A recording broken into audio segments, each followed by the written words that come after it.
Iron Man's Godkiller armor is absolutely powerful. What's up, guys? I am Villain Hubs, so I hope this video will make your day. And if you are new here, please make sure hit the subscribe button, and please just click the like button. It's free, guys, and that's helped me so much. I think it will be cool because in this video, we will talk about one of the most powerful armor of Mr. Tony Stank. Are you Tony Stank? Yeah, it is the Godkiller armor. So there are two types of this armor, and both of the armor have the same name, but they design for two different purposes. And actually, one of them isn't even armor Tony Stark built. But honestly, I think it's cooler. The one he did make is the Iron Man Model 4. This is based on the Model 42. It also pulls from the modular suit, which allowed Tony to upgrades and add-ons instead of being a fixed armor. The Model 45 later appeared in Bendis's Guardians of the Galaxy, and in fact, Tony joining the Guardians and creating the Model 45. So Mark 45 came out of the first Godkiller armor storyline. We'll get into that in a second. But overall, this suit is pretty straightforward. Honestly, it's not anything that special, like it's just a fairly basic piece of armor. If we compared to the other models, this one isn't all that impressive. It does allow for interplanetary travel and can reach speeds around Mach 10, but outside of that, I think it may be a few upgraded weapons. It's pretty standard. It's basically just the latest Iron Man suit at the time, built for space travel. Yeah, but still, it was cool seeing him with the Guardians of the Galaxy. But honestly, guys, the coolest version of the Godkiller armor, at least to me, is the one created by the Aspirants in Marvel Comics. So you've got the Celestials, like all these massive cosmic beings, and like there's the one above all, something like that, guys, but not to be confused with the actual one above all, who's essentially the supreme being in Marvel. The Celestial version is basically their leader. Then you've got figures like Arishem the Judge, and yeah, you've also got that dreaming Celestial, right? I think it was insanely powerful. If I remember correctly, it was cast out by the other Celestials and sealed within the Earth, and eventually the X-Men discovered it. I think I don't really remember a whole lot about the dreaming Celestial. I might need to look into that more. It's one of those things I'm not super familiar with, but anyway, everybody knows about the Celestials, right? So the way this works is, well, we're not going to go all the way into the origin of the universe here, but basically you had two opposing groups. On one side were the Aspirants, the beings who were considered faithful to the universe itself. They followed its will, even seeking permission before creating life. And so on the other side, you had the Celestials, I mean the ones who didn't ask. They acted on their own, shaping life and reality however they saw fit. And so when the first universe came into existence, that difference in belief led to war. And that war was insane. It was so catastrophic, it didn't just devastate everything, it completely destroyed the whole first universe. And what was left is those shattered fragments. So it became the foundation of the first multiverse. And from there, it was a cycle,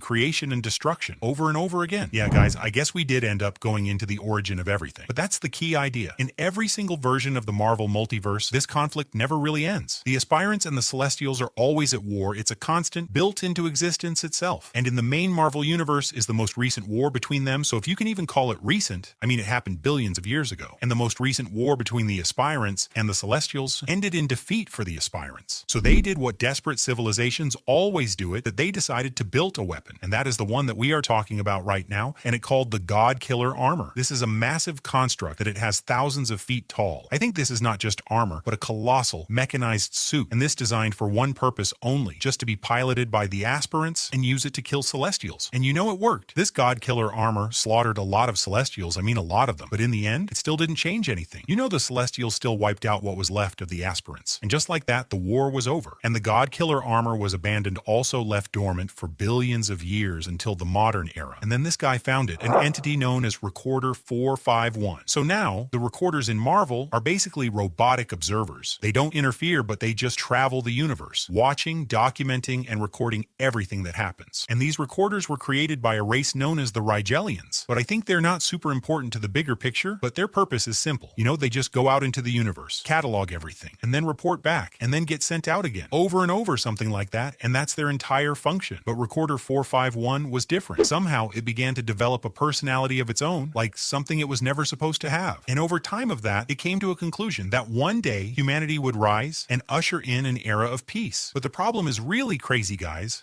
Earth is always a target to them. There are always forces out there that want to wipe it out. And around the time this story was being written, Kieran Gillen basically leaned into that idea that there are powers in the universe that will come for Earth, like the Shi'ar Empire, the Kree, the Skrulls, but sooner or later something is going to try to destroy you. And because of that, someone like Tony Stark would need a weapon. He needs something powerful enough to keep those threats at bay. So Recorder 451 took action. It went back and genetically modified the first child that Howard Stark and Maria Stark were going to have. And that led to the creation of Arno Stark. Now, depending on how you look at it, Recorder 451 essentially engineered Arno before he was even born by altering the genetics of Howard Stark and Maria Stark's child in the womb, but Howard didn't trust Recorder 451, so he secretly intervened and modifying the process himself. So the result was Arno. A child with a superhuman-level intellect. But physically, he was paralyzed from the neck down. So the Howard Starks made a decision. He hid Arno away and completely off the grid. So Recorder 451 would never know what really happened. And instead, they adopted another child. And that child was Tony Stark. They raised Tony as their own and presenting him to the world as their son, while Arno remained a secret, which means, technically speaking, Tony Stark isn't actually the biological son of Howard and Maria Stark. Kieran Gillen's Iron Man run covers all of that. Just search for Kieran Gillen.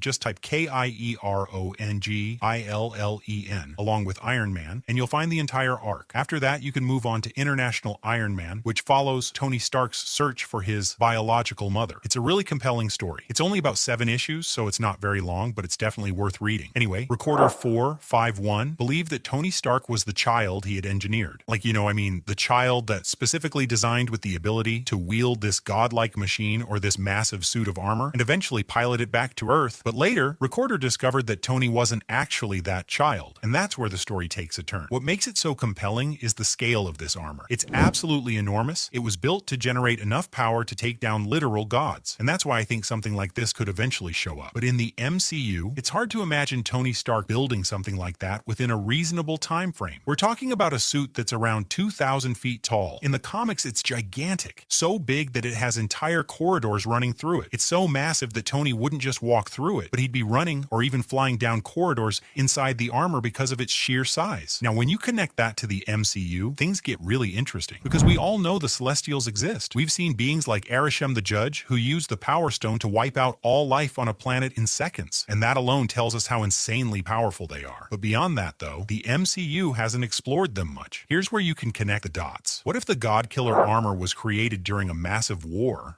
Something like a conflict between the Celestials and a rogue faction? Maybe this suit wasn't just experimental. I think maybe it was built with one purpose, to destroy the Celestials themselves. And what if it actually worked? Maybe it wiped out most of them and leaving behind only a few survivors like Arishem. That would explain why we've barely seen any Celestials in the MCU and the rest is gone. So how about the armor? Where is it? Maybe I think it could still be out there or abandoned on some distant planet or just sitting in silence on the edge of the cosmos, or maybe it's just waiting for someone like Tony Stark to find it. And somehow, guys, whether it's with Rocket Raccoon or a small team that Tony Stark sets out on this mission across the cosmos, trying to find allies or anything that could turn the tide, and that's when they stumble across the Godkiller armor. So now the real question is, would the Godkiller armor be powerful enough to take down Thanos wielding the full Infinity Gauntlet? Probably not, but that doesn't mean we wouldn't see it. This is just a theory, and I've got no real evidence to back it up. But visually, it would be insane. You guys can imagine a 2,000-foot tall suit of armor was piloted by Tony Stark, going head-to-head with Thanos holding him off, or at least trying to. Because when you think about Avengers Endgame and that final battle with Thanos, you will start to wonder that what if it could have been even bigger? Maybe it's easy to look at all of this and think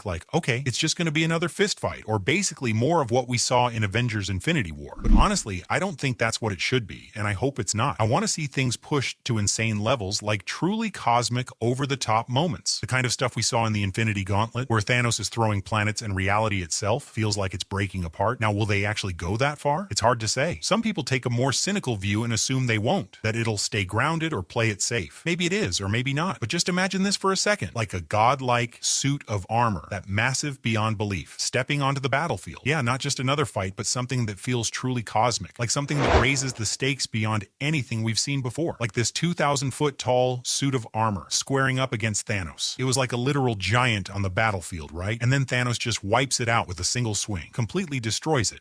The sheer scale of that moment would be insane. Now, if we ever did see a Godkiller style armor in the MCU, I'd bet it would be closer to the version from Brian Michael Bendis's Guardians of the Galaxy run, mainly because you've already got characters like Rocket Raccoon, Nebula, and Tony Stark all operating in space now. It just makes sense for them to cross paths and do their own thing out there. And honestly, I can totally see Tony building a suit designed for deep space travel. At this point, space in the MCU isn't some distant or mysterious concept anymore. I think it's accessible. It's part of the world now. That's one of the coolest things about Avengers Infinity War. Because before that, it felt like there were two separate sides. Like you had the Guardians of the Galaxy out in space, and then you had the Avengers on Earth. But Infinity War brought those worlds together. And once that door opened, everything got bigger. So because they never really crossed over before, it means everything felt separate, right? Like space didn't even feel real or relatable, or it was just there. But then when you watch the events of Avengers Infinity War unfold, it hits you. These guys are actually on different planets. And you're just like, yo, This is insane. So from that point on, everything feels like way more immersive, way more real, and honestly, it's way more epic. So yeah, I'm really excited to see how all of this plays out moving forward. But anyway, guys, let me know down in the comments what you guys think. And more importantly, tell me which version you want to see. The Aspirant Godkiller armor or the Iron Man Godkiller armor, because he actually uses both. I'm really curious to see what you guys pick. But with that being said, guys, that's going to be it for this video. Thanks for watching, and I'll catch you all in the next one. Peace.